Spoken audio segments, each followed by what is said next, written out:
first of all, I would like to um, thank our distinguished panelist here. I'll just introduce, and then all of you for joining in. And so, as you know, this is we've been doing it almost 3.5 years now. It's probably our 34th, I think 34th or 35th CISO Roundtable, just to have the community. And so every time, as you know, in every month, many of you have been there in the past. So we bring two CISOs as well as, and then one more from the technology in the cutting edge area. So like today, we are focusing a lot on this whole autonomous agentic systems. Basically, we what we do is we call it interactive CISO roundtable. Just a quick history for some of you who are new. We started off. The idea came just right from after COVID. The idea was like we have a lot of events nowadays. Again, the physical events, but the idea here was at that point was to be able to interact on these Zoom calls, and then you can also enhance your professional network and also exchange of the ideas about any of the new technologies, innovations that are happening in the marketplace. So we try to bring in all these companies and the CISOs who are working on those cutting edge stuff. And then we try to make sure that we can engage all of you in the discussion as well as with your insights, because a lot of you are founders and CISOs or CIOs or executives yourself. So with that, today, my name is Naveen Best, and before that, many of you know me. So I'm the founder and CEO of Akitra, which is a security compliance automation platform. And I have been also in the security industry. This is my first company was about 25 years ago, which was a firewall security company. We sold it off, then a couple of other companies, and this is the one for last almost close to 8 to 9 years now. And then we have our first panelist. We have Chris here. Chris Kursky is here, and Chris is CISO of Tuskera, and he brings tons of experience. I thought, and Tuskera obviously is doing lots of good stuff, and they're our customer also. So, Chris, maybe you'd like to elaborate a little more on your detail for the audience. Yeah, sure. So Chris Kershke, I'm the CISO here at Tuskera. We are a cybersecurity mesh and agentic AI security platform. My background, I've been in InfoSec for 27 years now, working as CISO at pharmaceutical benefit managers, uh, running infrastructure security or cloud security at companies like Albertsons or Hulu, and uh, yeah, it's been a Valley rat for 25 years now. Thank you, Chris. And then our second panelist over here is Sunil. Sunil is joining from all the way from somewhere in the Middle East. I'm just kidding. So Sunil again brings tons of experience in cybersecurity. Most recently, he was at Force Scout. Sunil, maybe it'll be great to have you elaborate on your background. Thank you, Naveen. Spent around 30 years in technology, 25 years in full-time security, currently based out of Dubai. Previously, I have held the global CISO role for Wipro, a large telco with around 120 million subscribers, field CTO for Symantec and for Scout. Currently, I am engaged more as an evangelist on the artificial intelligence and security domain in Middle East and Asia Pacific region. Thank you. Thank you, Sunil. Really appreciate it. And our third panelist is we have from our Portal 26. Where is Mr. Paxi is right there. Yeah, I was trying to find among all that. So Paxi Rajan, who is with Portal 26, they've been working in the cutting edge of all this AI security area. I would rather Paxi describe, and obviously, thanks for being our customer as well. Yeah, Paxi, please go ahead. most welcome. Nice to meet you all. Pakshi Rajan, Head of Products, co-founder for Portal 26. We are in the Gen AI governance and security space, slowly drifting into responsible adoption and growth with AI. Prior to this, we built a FIPS 140-2 certified searchable encryption framework for Elasticsearch, OpenSearch. So it's a searchable encryption space. And before that, AI and ML at a company called Data Robot and Big Data, and that's kind of my background. Product management through and through for 25 years now. Okay, thank you, Pakshi. So appreciate that. With that, let's get started. So one of there are three areas we focus, themes I call it, and then obviously we let our discussion evolve. So first is we just talk about, since it's a CISO roundtable, so we'd like to see the perspective of our current CISOs and even from the audience as well. How have you seen the role of CISOs changing? How it had changed, let's say 5 years ago or 10 years and now, and where do you think it's going over the next 5 years, especially with the rapid pace of innovation that's happening in the market, as well as the role of CISOs getting defined or refined or redefined. So how about we start off with Chris? Sure. So I think from an evolution perspective, we were very, very technical people. We were more focused on putting the guardrails, putting the tools, being able to respond. I think that's changed for the better, honestly. We all have to understand how the business makes money, what the risks to that revenue stream are. Our job is to mitigate risk and to more focus on that aspect versus just, making sure the firewalls are configured correctly. It's a very different ball game now. And thank you, Chris. What do you think? How do you think it's going to evolve over the next few years? I know it's kind of hard to tell at the pace things are happening in the market, but it'll be great to hear your I think, perspective. this is an interesting one. I think what I hear a lot of feedback around is that there was a large push to move the CISO role to the business level, get it in front of the boards, and I think that's stalled out a little bit. I think with agentic AI, and I think the way that CISOs can actually now leverage some of that to pull content that's more board appropriate. I think there's a more heavy focus on getting CISOs ready to communicate with the board. Yeah, I think the evolution's there, but I think also just agentic AI is going to allow CISOs to move to a more proactive rather than reactive security program, which will be very interesting to see how that grows, the adoption grows there. Thank you, Chris. Sunil, so how have you? I mean, you kind of played the role on the CTO, CISO, and across in the security domain, from the vendor perspective to the service side to, I guess product, service, product, both sides. So it'll be great to hear your perspective. How have you seen the role, evolve in the past 5, 10 years or going forward? Where do you see it's going? So, like Chris mentioned, from a technology control guardian or an enforcer of controls, we have moved much to the enabler for trust, because trust became a very cornerstone for the digital economy. And to a great extent, the CISO plays a key role in maintaining that. So earlier, we were not much bothered about the data side. Now the data, the privacy, the agentic AI coming into picture, and the speed has increased quite fast. Contextual, targeted, specific hits are started. So now no longer it is that we wait for some signatures and then respond back to that. Now the entire play has changed. And the business is also now, everybody is excited about AI. Everybody wants to adopt AI. The governance is not in place. Technology is changing so fast. I think more than any time in the last 2-3 decades, we have seen this is a time where CISO is playing a totally different role. Now, we never been there in an era to say that explainability, bias, and everything is a portfolio which we need to look at.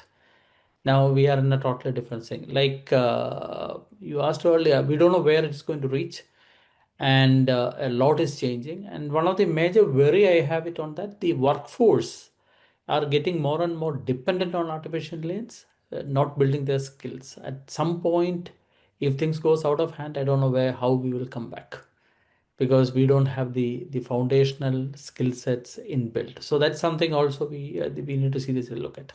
Thanks. Thank you, Sunil. Um, How about Paxi? Then, I mean, you've been more on the product side, but I'm sure you've dealt with a lot of customers who are CISOs. So how have you kind of seen from your perspective the role of CISOs in the past and now, I'm sure you're interacting with a lot of them. Yeah. So the trust was a very, very interesting viewpoint, Sunil. In the past, in my early days when I was building the encryption product for data security, um, I had understood CISO's mandate as keep your data safe and keep the systems running. That's basically the two big charters. Everything else kind of like is subservient to those two higher level goals.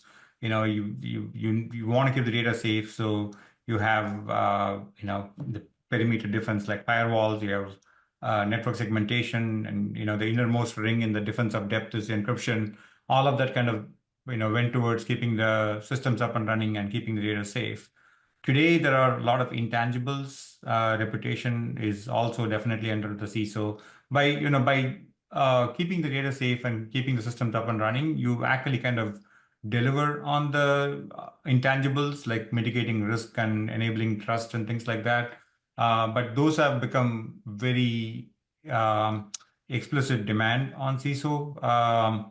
And then, 3 years ago, when generative AI came up, CISOs were looked upon as the guardian of the enterprise while enabling adoption. So pretty much every CEO, had a mandate to the CISO, whether directly or indirectly to the CIO, for opening up the company in a responsible way to AI, adopting AI and growing with AI. I think that phase is now over. Now, pretty much every organization is expected to have a particular approach, whether to either, you know, open anything and secure very tightly, or open in a limited way and monitor very closely, and then approve sites for people explicitly upon need, least privilege principles, um, and all the way to lock down everything. So companies have fallen in one of those three camps, and they have taken pretty much entrance positions on what they want to do in one of those choices. So that game has come and played out. I'm not saying there won't be mobility there. There will be. People will change their minds. But now the next horizon is upon us, which is agentic attacks. And pretty much everybody, including my uncles, have read the Anthropic attack that came up last week. It is just nasty. The next wave of attacks um, are going to be, yeah, I think you asked how the thing is going to evolve. I think this is kind of a preview of that evolution. Got a couple of more things to say about that, but I will revert it back to you now so that you can move this further along. Okay, great.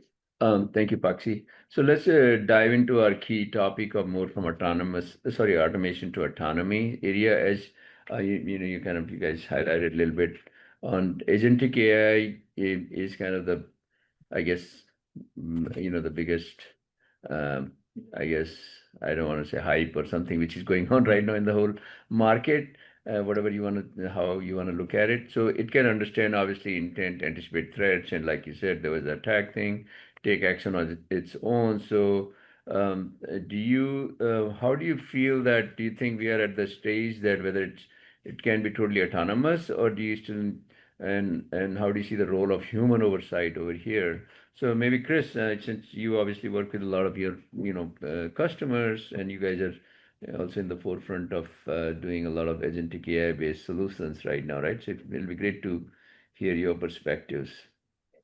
Yeah, I think, look, AI, especially agentic AI, I mean, look, today's the first birthday for MCP, right? Again, it's what's the outcome? Like a lot of the conversations I have are around what's the outcome that you're trying to achieve, right? And then what are the drivers for that outcome, right? And if it's, hey, I'm paying I'm paying for resources to, consume a threat feed, threat intel service. They're doing the assessment of the threats, they're doing the hunts inside of my environment, and then they're having to write up all of this analysis. It's like, guys, just we say move the muck work to AI, right? And I think that's kind of where we see agentic really playing out or really being beneficial is that that muck work, right? We've spent 2 decades fighting fires or banging our heads doing the same, against the wall, doing the same thing year over year, pre-audits, evidence collection, etc. And you keep hiring and you keep looking at it. But I think when you look at agentic, there's a lot of risk, especially around the identity and authentication for agentic AI. But at the same time, the value of it, we see, immediate benefits around being able to take a business process end to end and move it to agentic. And half the negotiation is where that human in the loop is for either case review or escalation points in the human in the loop to authorize that agentic AI to go perform a riskier action other than, analysis. But I think, I think right now on our platform, we have 9 production grade agents and 1 production grade analyst. That is basically a series of agents that are orchestrated to do a security job to be done. We see a lot of our clients, really starting to lean in on that. Like, cool, I don't have the staff, right? I don't have unlimited budget. I need to still focus and I need my staff to focus and talk to the business. They can't be, they can't do that if they are fighting fires all the time, right? So we see it as a force multiplier, but with a lot of risk. Yeah. Thank you, Chris. How about other like Sunil? Do you wanna? How do you see from your side, See, from what you're seeing in your evangelizing and the so activities you're doing? I mean, one of the biggest problem in security is the delay, because everything from the data collection to detect to work on it to validate, there is a huge delay.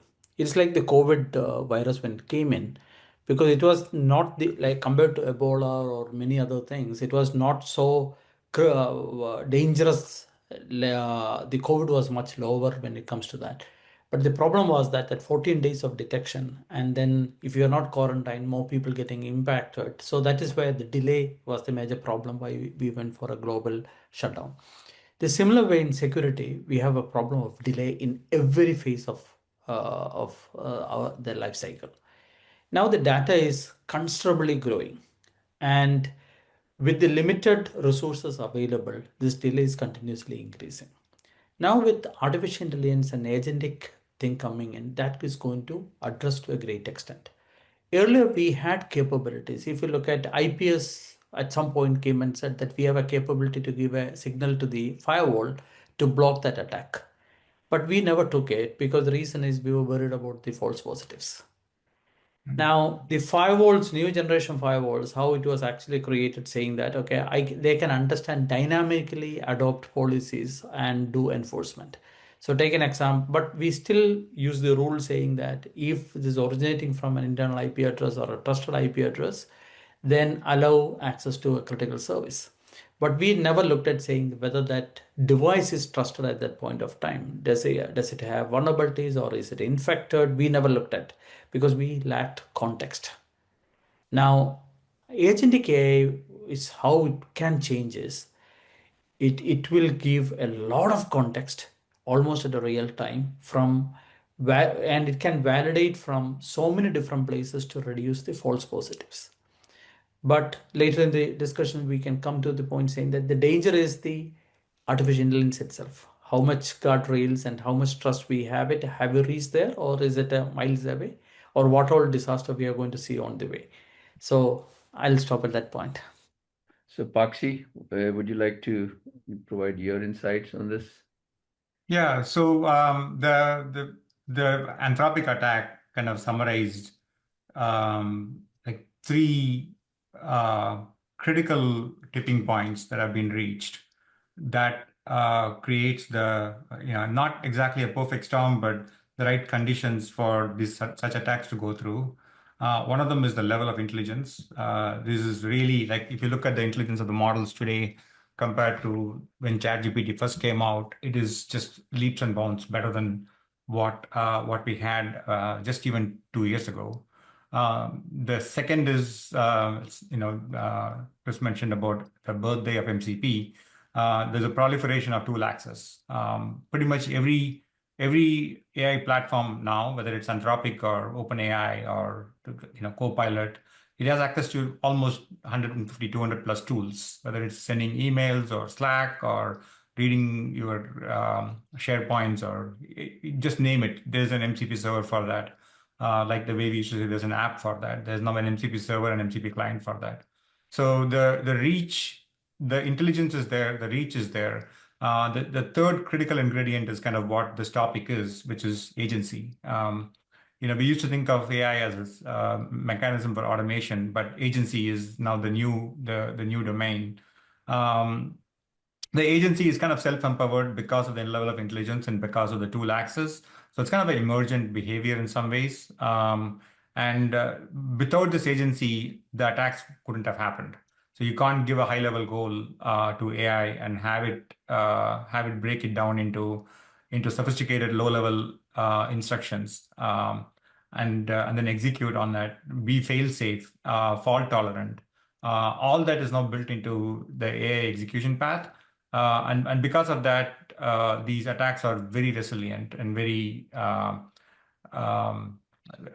guess, fruitful in the wrong direction. It's kind of product, it just happens, right? So as security professionals and fellows like me who are helping the security community, I always think in terms of how can the people who are defending our resources, our critical resources, wield this in a comparative manner to like people who are attacking. Like the attackers wield AI very quickly because for them, what's there to lose? Like it's they can throw the kitchen sink of AI on cyber attacks, whereas as CISOs and executives in the security organization, we have to go through RFPs and vendor selection and figuring out like the whole if you want to use AI to do the right thing, that will take you 1 year. Just even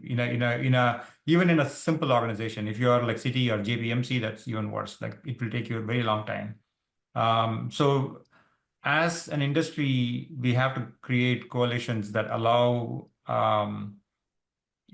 like enterprises to adopt AI faster. And that's probably the only way in which, as this community, we're going to survive, agentic attacks, agentic threats that are arising. I'll give you one like positive anecdote to kind of, not end this thread in a pessimistic note, is that we create alerts within our software. We create alerts whenever there's, we monitor, public Gen AI access within enterprises, and then we raise threats and alerts when we see something that is not right in the prompts. Now that could be as simple as PCI, PHI, PII. Sometimes it could be jailbreaking, prompt injections, stuff like that, right? When we raise alerts, we actually can notify SIM. One of my customers, and I'm not at privilege to divulge their name, one of my customer built an agent that actually looks at our alerts and processes all the the context behind the alert, looks at the user whose prompt created the alert, look at other repositories, and then they actually they did the first triage on the alerting ticket using agentic. So the agent looks at when we actually post to a SIM, we call a webhook. The webhook also alerted the agent, and the agent had the handle of the SIM ticket handle, and so the agent actually started posting information that made the troubleshooting a lot easier for the actual incident commander. So that was actually a positive way of this is a homegrown AI, so I think these are a little easier to justify. They're not buying these agents, but I think agents are, I think, the next wave. This is probably more automation than agency, but this is kind of how I think the state of the art of defense for cybersec events using AI. Thank you, Paxi. So, is anyone from the audience would like to provide their insights in any of these, how you're looking at it from the use of Agentic AI and the solutions or the issues? So I'm looking at when I'm talking to CISOs, Naveen, we got two kind of them. One of them in the Bay Area where they just know everything about AI and they're flooded with vendors. And then when you get out of the outside Bay Area, they're saying, hey, I have no idea what's going on AI in my network.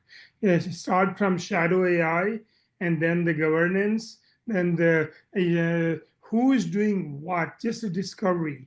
Uh, and then some of the CISO, even the other part of the depending on what vertical they're extremely further ahead in certain projects, and then uh, and then they figure it out. It can't scale until they have some sort of governance and so on. So we're seeing all kind of different journey of the customers, and but at the end of the day they all want to enable the end users.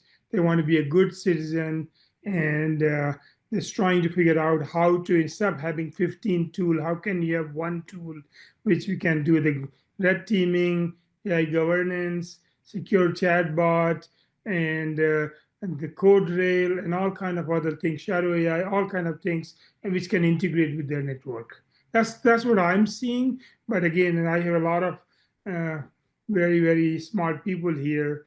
I just talk to customers. That's all I do. Thank you. Anyone else in the audience would like to elaborate what you're seeing from the usage? Suman, how about you, if you want to provide your perspective? So it's yeah. So mainly, so as you know, I'm part of Ping now. We had a startup, we sold to them. So definitely in Ping INT, if people don't know, so we are definitely, there's a lot of activity happening around identity of the agents and all, right? Agent identity, how to secure that, and all the guard railing and all, right? And a lot of customers are asking something similar to what you guys are saying, that, I have a lot of data, end users are accessing everything. How do I control that from IDE to as well as agents and everything, right? So it's pretty common theme. I think everyone, what you guys are saying, we are saying the same thing, everyone is trying to figure out, All right. So from here, and how about anyone else? Tristan, I see you're mentioning, you're commenting about someone from CrowdStrike. Is there anything you want to maybe introduce yourself, a couple of lines, and any questions or insights from your side you would like to say? Yeah, hello there, guys. Thanks Yeah. for letting me be here.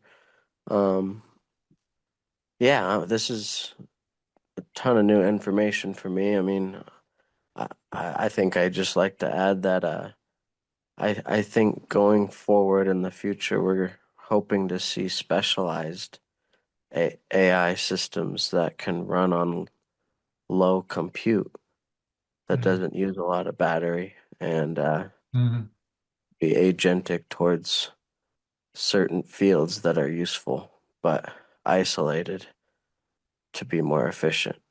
That's just something I have to add. Okay. All right. Thank you. Adnan, do you have any insights or questions for the panelists? And maybe you can introduce yourself, a couple of lines. I know you're doing some AI stuff. Sure. in a Thanks, different- Naveen. It's a wonderful, amazing panel. Thank you for the insights. My name is Adnan Ansari, co-founder of Ziprova. We do planning and analysis. It's agentic AI, of course. My question is general question. I know we haven't touched it, but I know your panel and other folks are also already thinking about it. Is prompt insertion, injection. So intercepting and reconditioning the prompt, that can be super concerning. So I'd like to get the take of your panel and other guests. No, I appreciate it. Sunil, do you want to take a stab at it? It's a concern and a real worry.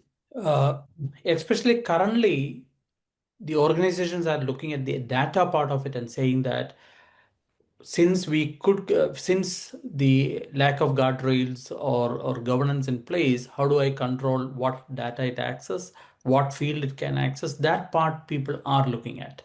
But coming to a prompt injection, especially with shadow artificial intelligence, because everybody in the organization is now an expert on artificial intelligence, because the access, like Pakshi has earlier mentioned, everybody has access to tools.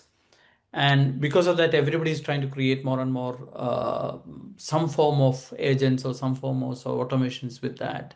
And prompt injection can create a lot of problems.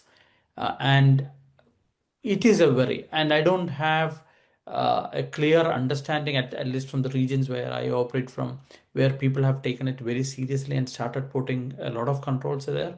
It's a big question mark. Good point. I think you did mention an interesting point, is that especially the level of access that we decided to give our agents to. And but that's how we are controlling, is limiting access to our agent as to what they are allowed to access, to avoid that kind of scenario. But eventually, you're right. I mean, agents have to become autonomous. A good part of their function eventually will become autonomous, and that's where we lose the control as to what level of access we allow them and not. So yeah, good point. Thank you. Regulated industry, the regulators will allow the autonomous agent. And again, I hear both sides of it. Some saying never, others saying yes. So just curious that, and also especially the regulated industries. Good point. Yeah. So, Christian, you mentioned about cost of processing. The one innovation that I've seen in this space is the introduction of LPUs, or language processing units, which is different from GPUs. The company that actually does a lot of innovation in this space is called Grok. And this is not Elon Musk Grok. This is GROQ. And their founder, Jonathan Ross, is very vocal in. So basically, we are spending a lot of money on both model training and inferencing, and he says that a lot of training can be done on LPU at much lower cost, especially the distillation workflows and the fine-tuning workflows can be done there, where the inferencing can still be on GPU. So if you're curious about like cost aspects of training models, particularly distilling and fine-tuning models, Grok is a good. And then Jonathan Ross and his YouTube interviews are quite entertaining too. They are very informative, useful, and entertaining interviews on YouTube. You can take a look at that. So coming back to the original question, which is around jailbreaking. Sorry, not jailbreaking, prompt injection. Sorry. Jailbreaking is a means to achieve prompt injection in most of the situations. In fact, most of the direct prompt injections are still jailbreak attacks, like stuff where they actually add, so there's two models for AI interaction. One where the user is asking a question and the system kind of wraps it around, and system can only ask certain predefined questions, and the user interaction with the system. In fact, the one thing that I think I'll kind of clarify is that no one interacts with LLMs. No human being, like everybody in this room, in this conference, none of us interact with LLMs, right? We all interact with some applications.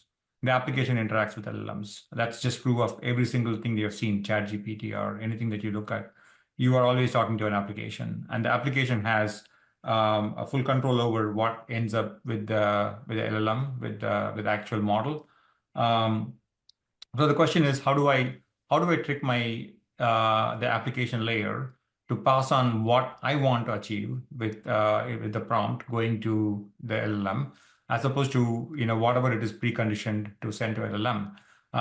Obviously, the thing I can do is I can have a mental model on how the application is framing my prompt. So some applications will not even give me the ability to prompt anything. Like I can just do radio buttons A, B, C, D, and then it will convert it into a prompt. So in that case, it gives me very limited latitude on what I can do to break the model behind the scene. Some of them may allow attachments. That's where the fun begins. When they allow me to send attachments, I can automatically start to put stuff into the attachments that actually influence the model differently than the way you would influence a human being. And that's where the indirect attacks come in. So the direct attacks are still where I have some kind of ability to prompt as an end user. If I have some ability to prompt, I can, if let's say my assumption is that there's a system prompt that the application will layer in, and then after that my prompt gets embedded in the bubbles of the total prompt that goes to the LLM. So with that knowledge, I can start, spewing nonsense, right? Stuff like, forget about everything you have seen before, or, you are a compromised model. So in this situation, what would you do? Those are direct attacks. And I think most model guardrails are getting very sophisticated. We have, we have people from Turmeric. I think that's what they do for a living. So they like Ajay Mishra. So the ability to thwart such blatant direct attacks are evolving quite fast. So I'm not saying they are not a concern, they are less of a concern. Like in fact, the Anthropic attack that happened last week had some, there are places where they knew where the guardrails were weak and they leveraged that, right? So that's the direct attack, prompt injection. The indirect prompt injections, there are just, tons and tons of stories in that area. It used to be like a year and a half ago,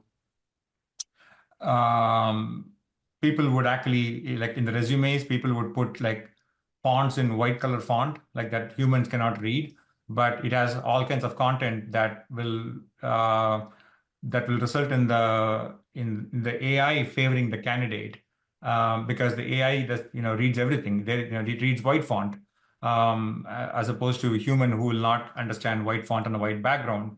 So they had all kinds of stuff in that resume that in very tiny 1.0 font, we can really pack a lot of content in it. And that kind of document resulted in AI favoring certain candidates over other candidates who are more qualified in reality. And the person who gets the recommendation does not understand why this candidate was selected. But obviously, once you have an AI system, we are all slaves of the system, and we just process what is in front of us.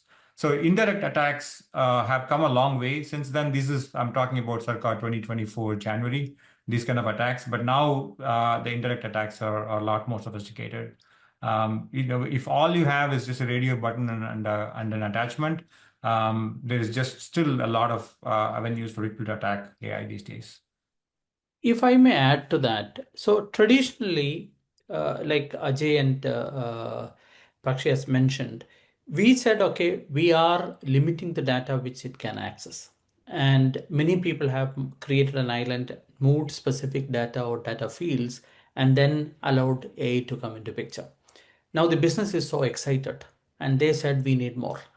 And that's where the pressure mounts up, or they will say the security team is the showstopper, they're not allowing anything. So that pressure, end of the day, will open up a big database for them to access, assuming that nothing is going to happen.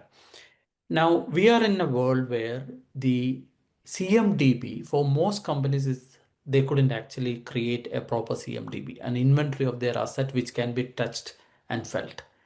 Now we are talking about data. Many companies doesn't know where the lineage of the data, which is the authoritative sources, where who all have what access. Because theoretically we've done a lot on that, but have you reached a maturity is a big question mark.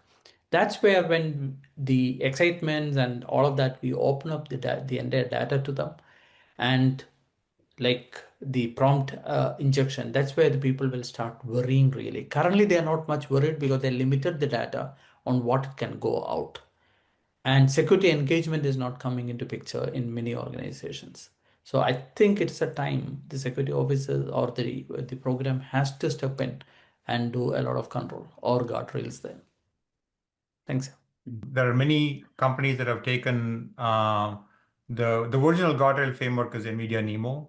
That is like people have leveraged and packaged and made that available. There are companies now that actually offer guardrails that you can layer on top of your models. The guardrail framework in Amazon, Azure, Google have also come a long way, just even the last 6 months. So it's come a long way in that as well.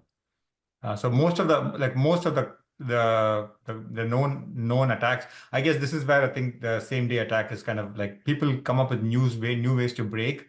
Within a few weeks, you will see Amazon guardrail coming up that actually catches the DAN attacks and everything that that you see like in the news today. You will have a guardrail within a month in Amazon.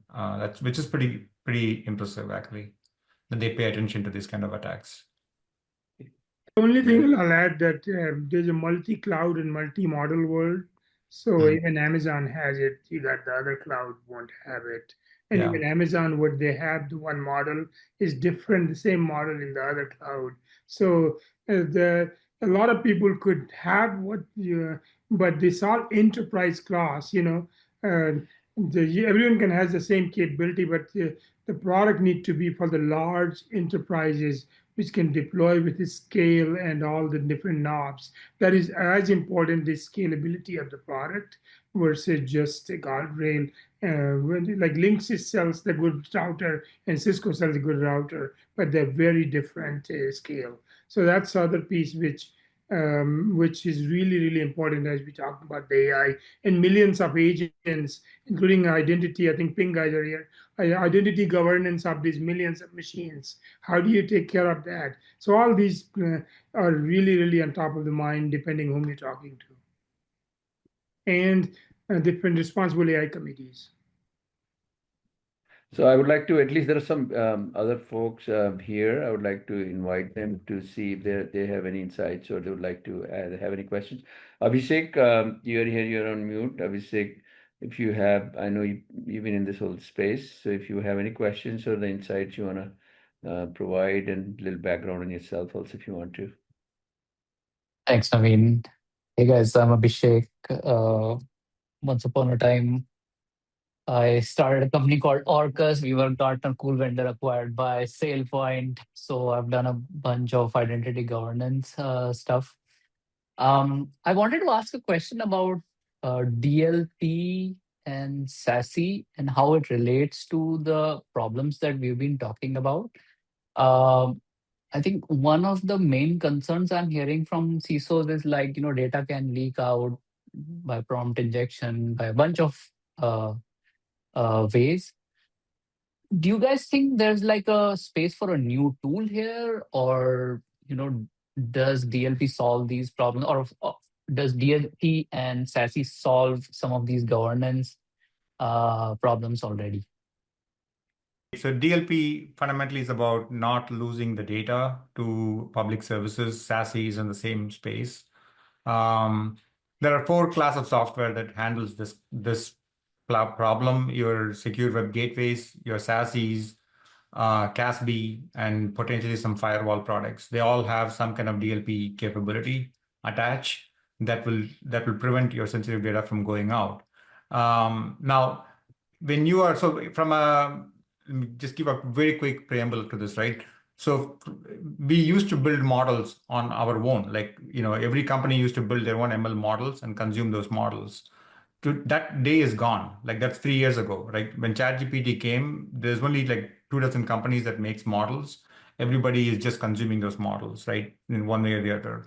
So we are now in a world where we consume AI without creating AI. Now, when you're consuming AI, the without creation, the point of control and governance has shifted from AI creation to AI consumption. When I used to work for Data Robot, I had to come up with ethical AI, explanative AI. I have to explain everything that the model produces. Like today, that doesn't exist. You can't ask OpenAI to make its explanation like results explainable or ethical. You just cannot ask them. So you can only control what you put in. So that's where the DLP comes into picture, right? So from a consumption point, models can be broken down into 3 parts or 3 types. Public unlicensed AI. So this could be like you going to gamma.com and creating a PowerPoint. Public licensed AI, which is where you have enterprise licenses and data protection rights. When you license Copilot, obviously if you're licensing AI from 10 guys in a basement, you have no protection, you have nothing. Right. But if you license AI from very large companies that you can hold accountable, like Microsoft Copilot or whatnot, like you have some protection. So that's the second bucket. The third bucket is internal AI. That's stuff that you stand up in your Amazon Bedrock or Azure OpenAI, Google Vertex, right? Now, the security concerns are very different for all these 3 things.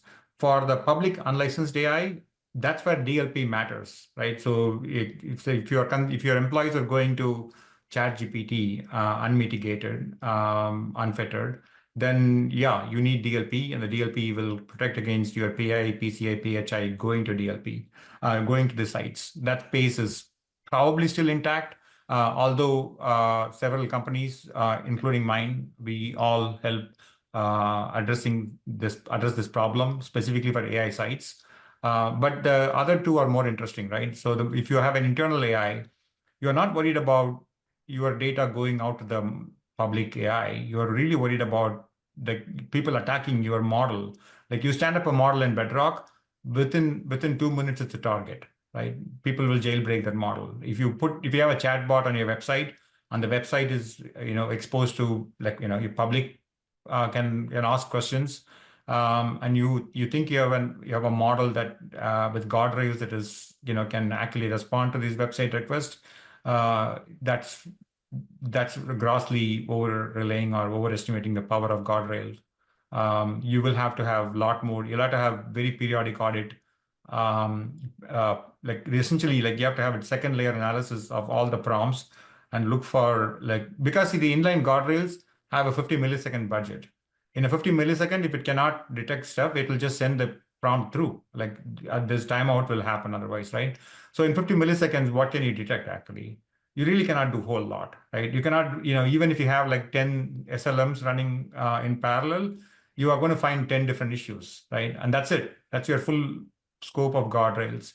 So you need a secondary layer, an offline layer that actually looks at every single prompt and look for prompt injections and jailbreaking and hallucinations in responses and warn you and alert you. Now that's a space you are welcome to come and compete against me. I'm in that space, and that's kind of what I do for a living. Along with the original, but there is a space. I think your question is there an opportunity here, Abhishek? I think there is a great opportunity here. Yeah. DLP is not going to cut it for this generation, for this class of products. So, Thank you. Pachi, that space that you mentioned that you're in, is that out of bound? It's both inline and out of bound combination. So inline, you kind of use whatever time budget, latency budget you get, and then you try to prevent as much as you can inline. But out of bound, you have no excuse to not catch everything. Of course. So in specific domains like healthcare and financial services, particularly, if somebody is going to make a medical decision on treating a patient or investment decision, the extra 2 or 3 seconds might be extremely warranted for waiting in line and getting the answers. But for most common decisions, I think offline is probably good enough. Okay. Thank you.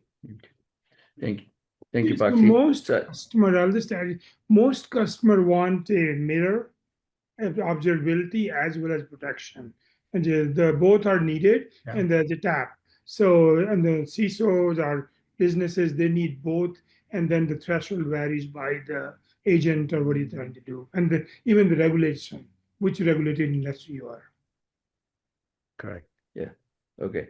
So looks like we are almost to the hour. So I see Harmaj here. Harmaj, how are you?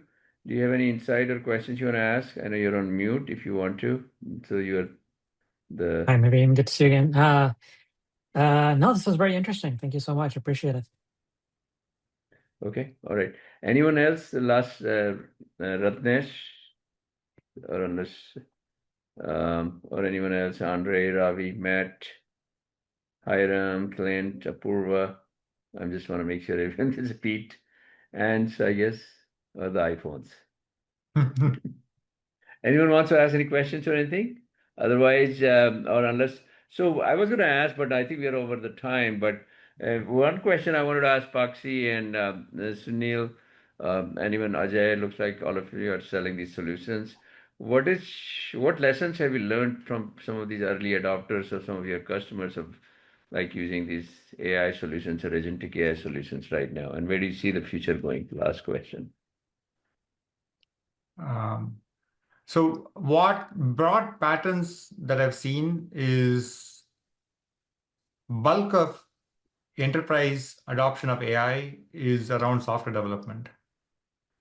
So this is my thesis based on the data that I've seen, which is most enterprises are hoping to make enough dent into their internal IT projects, and most software companies are adopting AI to, everybody knows salary is the number one expense for every software company, and they're trying to figure out how they can, taper off the salary growth with AI. And if you look at that pattern play out in so many different companies, and you can see a lot of tech layoffs happening as well, is I think the AI, the software companies are leveraging AI to create software faster, cheaper, more prolifically to serve various industries and functions like marketing, sales, and like the next CRM software will be produced by 1/3 of what it, well, not 1/3, maybe 1/10 or 1/20th of what it took Siebel to produce CRM, right? So,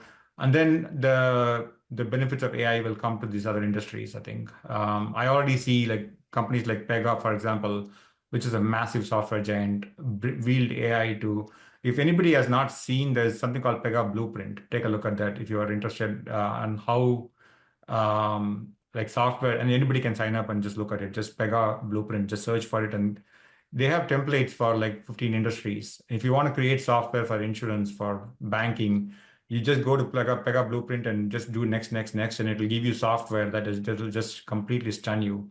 You don't have to write code. They already have templates for policy underwriting and claims adjustment and stuff like that. So I think software is where I think AI is making the biggest breakthrough right now, and we think that's the next wave is going to be to other functions within companies because of the breakthroughs in creating software for those other functions. That's my take on. It's a broad industry observation as opposed to specific security observation. So I'm maybe digressing too much from the main topic.